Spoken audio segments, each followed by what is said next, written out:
how do we define stress versus trauma? I'm going to give you some differences here. But first, let me tell you about the nervous system. There are three states. We've got the sympathetic, which is the stress state, and it's stress in response to a perceived threat. After this stress, the body can go back into a state of calm once the threat is gone.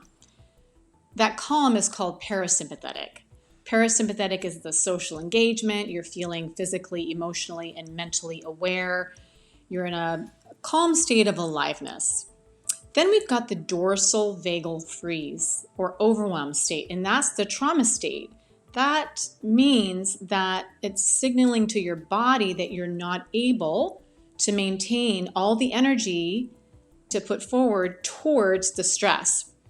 So this trauma state can also lead to a lot of different things, such as changes in the structure and the functioning of our brain, affecting areas such as the amygdala, the hippocampus, and the prefrontal cortex, as well as the brain's neurochemistry.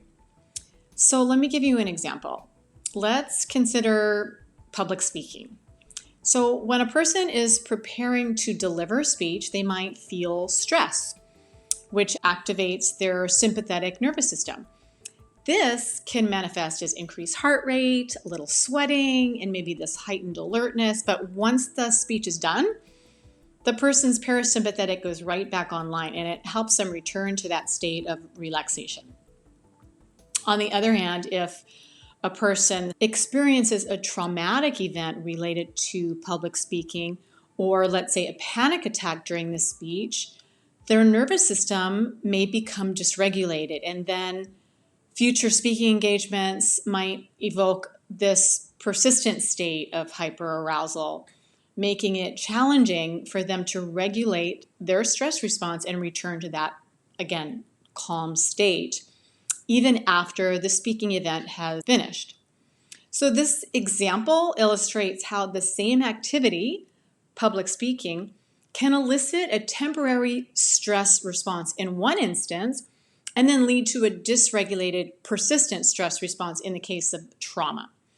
And it highlights the differences in the body's ability to return to a state of equilibrium following the activity, depending on whether the experience is perceived as a stress or as a trauma.